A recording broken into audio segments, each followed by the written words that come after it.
안녕하세요. 저는 올해 55이 된 평범한 주부입니다. 오늘은 제가 남편과 딸아이와 함께 겪었던 지난 3년간의 이야기를 들려드리고 싶어서 이렇게 용기를 내어 사연을 보냅니다. 사실 이런 이야기를 남들에게 꺼낸다는 게 쉽지 않았어요. 아직도 그때 일들을 떠올리면 가슴이 먹먹하고 한편으론 부끄럽기도 하거든요. 하지만 이제는 말할 수 있을 것 같아요. 우리 가족이 함께 이겨낸 그 시간들, 그리고 다시 한 지붕 아래 모이게 된 날의 이야기를요. 지금으로부터 3년 전 봄이었습니다. 남편이 평생을 바쳐 일했던 사업이 무너졌어요. 그동안은 나름 잘 되는 편이었거든요. 거래처도 안정적이고 직원들도 몇 명 두고 있었어요. 그런데 예상치 못한 큰 거래처의 부도가 터지면서 모든 게 연쇄적으로 무너져 내렸습니다. 빚은 감당할 수 없을 만큼 커졌고 결국 우리가 15년 동안 살았던 집마저 경매로 넘어가게 됐어요. 우리는 그전까지 정말 평범하게 살았어요. 부자는 아니었지만 딸아이가 원하는 학원도 보내주고 1년에 한 번씩은 가족 여행도 다녔거든요. 남편이랑 둘이서 우리 그래도 잘 살고 있다고 복 받은 거라고 그런 얘기하면서 살았어요. 그런데 하루아침에 모든 게 달라졌어요. 집을 비워야 하는 날, 남편은 현관 앞에서 한참을 말없이 서 있었고 저는 부엌에서 짐을 싸면서 자꾸만 눈물이 났어요. 15년을 살았던 집을 이렇게 떠나야 한다는 게 믿기지가 않았습니다. 가장 큰 고민은 딸아이 학교 문제였어요. 그때 고등학교 2학년 대학 입시를 준비해야 하는 중요한 시기였거든요. 남편도 애는 학교를 옮기면 안 된다고 고집을 부렸어요. 친정 어머니가 보증금을 도와주셔서 딸아이랑 저는 기존에 살던 동네에 작은 원룸을 얻게 됐습니다. 방 하나에 부엌이랑 화장실 딸린 두 사람이 생활하기도 빠듯한 공간이었죠. 더 가슴 아팠던 건 남편이 우리와 함께 살 수 없다는 거였어요. 남편 선배분이 지방에 있는 공장 일자리를 소개해 주셔서 거기 기숙사에서 생활하게 된 거죠. 그렇게 우리 가족은 흩어져 살게 됐습니다. 원룸으로 이사온 첫날 밤, 딸아이가 잠든 후 저는 화장실에서 한참을 울었어요. 이 좁은 방에서 딸아이랑 어떻게 살아야 하나, 남편은 혼자 지방에서 어떻게 지낼까, 그런 생각에 눈물이 멈추지 않았습니다. 다음 날부터 저는 일자리를 찾아다녔어요. 50 넘은 여자가 할 수 있는 일이 많지 않았지만 동네 식당에서 아르바이트 자리를 구했습니다. 설거지, 서빙, 청소 뭐든 다 했어요.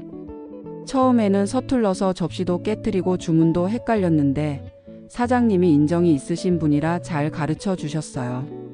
발이 부어서 집에 돌아오는 날이 많았어요. 평생 집에서 살림만 하다가 하루 종일 서서 일하니까 몸이 말을 안 듣더라고요. 그래도 딸아이 앞에서는 웃으려고 애썼어요. 오늘 손님 중에 정말 친절한 분이 계셨다든가 사장님이 반찬 좀 싸주셨다든가 하는 밝은 얘기만 하려고 했죠. 딸아이는 정말 기특했어요. 다니던 학원을 다 끊어야 했는데 한 번도 불평하지 않았어요. 원룸에서 혼자 인터넷 강의 들으면서 공부했죠. 가끔 친구들이랑 통화하는 소리를 들으면 제 마음이 찢어지는 것 같았어요.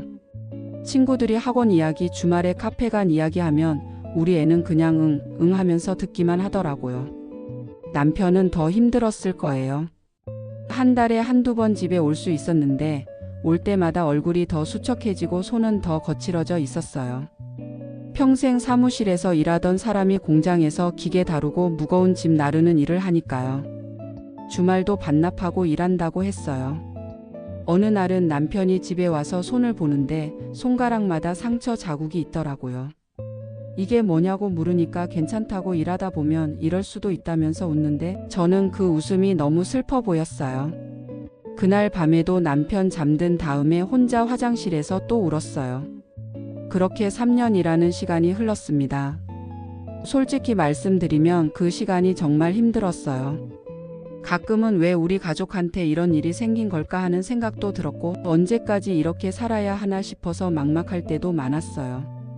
특히 밤에 혼자 있을 때 딸아이 자는 모습 보면서 미안한 마음에 견딜 수가 없었어요.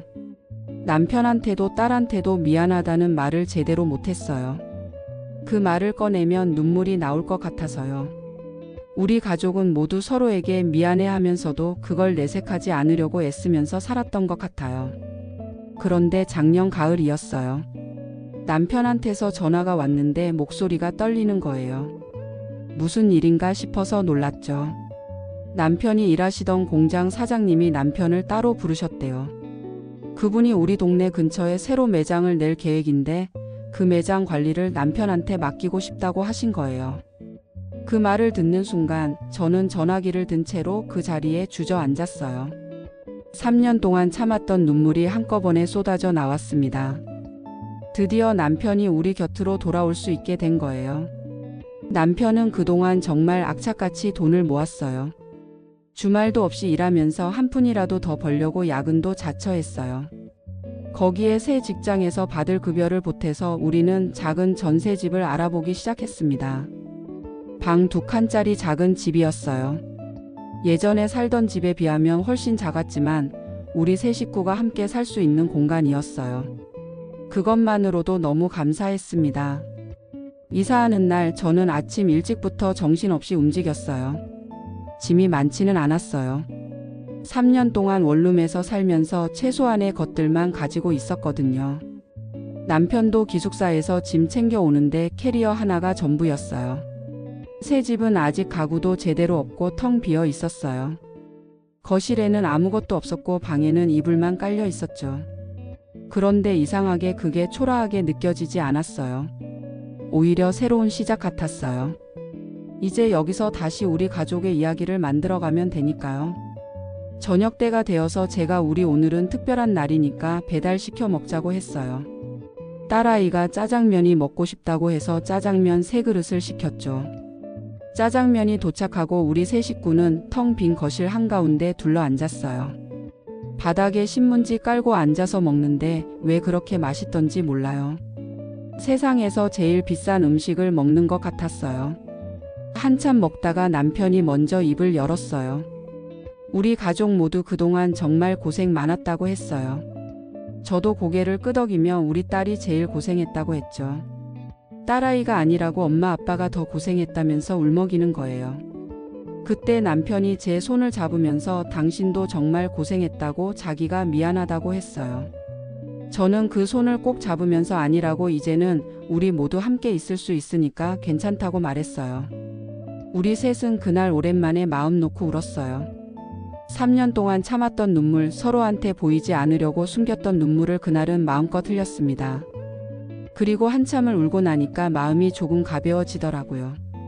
그날 밤 우리는 텅 빈 거실에서 오랜만에 셋이 함께 TV를 봤어요. 소파도 없어서 바닥에 앉아서 봤는데 그게 너무 좋았어요. 3년 만에 처음으로 가족이 한 공간에서 같은 걸 보면서 함께 웃고 있었으니까요. 지금 돌이켜보면 그 3년이 우리 가족에게는 정말 힘든 시련이었지만 동시에 깨달음을 준 시간이기도 했어요. 함께 있는 게 얼마나 소중한지, 집이 있다는 게 얼마나 감사한 일인지, 가족이라는 게 얼마나 큰 힘이 되는지 배웠거든요. 지금도 우리는 넉넉하게 살지 못해요. 남편은 여전히 새벽같이 나가고 늦게 들어오고 저도 일을 계속하고 있어요. 딸아이도 대학 다니면서 아르바이트를 하고요. 예전처럼 여유롭지는 않습니다. 하지만 저녁에 집에 가면 가족이 있어요. 주말이면 함께 식탁에 둘러앉아 밥을 먹을 수 있고요. 그것만으로도 정말 행복해요. 이제는 작은 것에도 감사할 줄 알게 됐어요. 따뜻한 밥 한 끼 함께 웃을 수 있는 시간, 서로의 얼굴을 볼 수 있다는 것, 이 모든 게 얼마나 소중한지 알게 됐습니다. 네, 우리는 다시 여기까지 왔어요. 쉽지 않은 길이었고 눈물도 정말 많이 흘렸지만 포기하지 않고 함께 걸어왔어요. 그리고 저는 확신해요. 앞으로도 우리 가족은 함께라면 어떤 어려움도 이겨낼 수 있을 거라고요. 이 이야기를 듣고 계신 분들 중에도 혹시 지금 힘든 시간을 보내고 계신 분들이 있을 것 같아요. 저처럼 나이 들어서 갑자기 일을 시작해야 했던 분들, 가족이 흩어져 살아야 하는 분들, 어려운 상황 속에서도 아이들 걱정에 잠 못 이루는 부모님들이 계실 거예요. 그분들께 제가 꼭 말씀드리고 싶어요. 포기하지 마세요. 지금은 정말 힘들고 앞이 안 보이는 것 같아도 언젠가는 빛이 보여요. 그 빛을 향해 하루하루 버티다 보면 어느새 다시 웃을 수 있는 날이 와요. 인생은 한 번 무너진다고 끝이 아니에요. 조금 늦어져도 괜찮고 조금 돌아가도 괜찮아요. 중요한 건 포기하지 않는 거예요. 그리고 가족이 함께라면 우리는 다시 일어설 수 있어요. 힘들 때 손 내밀어주는 사람들도 있고 예상치 못한 곳에서 도움이 오기도 해요. 그리고 무엇보다 가족이라는 울타리가 있다면 우리는 다시 시작할 수 있어요. 제 이야기가 누군가에게 작은 위로가 되었으면 좋겠습니다. 여러분도 힘내세요. 우리 함께 힘내요. 긴 이야기 들어주셔서 정말 감사합니다.